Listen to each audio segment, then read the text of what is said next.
Honestly, I think a lot of this we're still going to see the effects play out. I think a bunch of this is like, sure, we have predictive markets where you'll see like, you know, Monday, $16 trillion wiped out from the S&P 500, and then like no one's life really changes because Yeah. those are like predictive markets.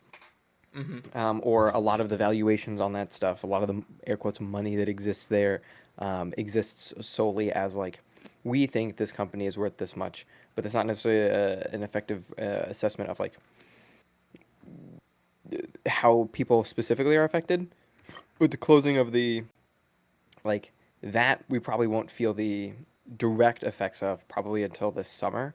When we'll see like gas prices and what we might see it sooner, but I think probably in a couple of months, um, we'll really start to see this stuff hit the market because it has to make it through refinement and has to make it through all this other stuff before you really start to feel that effects. A good, if you're someone who plays games like Factorio or Satisfactory, you are aware of like sometimes systems can keep running at suboptimal levels and you don't feel that you're out of, let's say like sulfur or it could even be oil until like,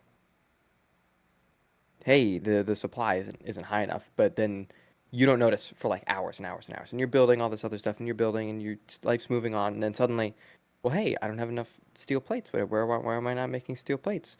Wait, why don't I have enough to run this? Wait, why don't I have? And you have to go back through the line. So that example being basically it takes it a while. If we're the very end, like product consumers, it's going to take it a little bit for it to sort of like hit our walls.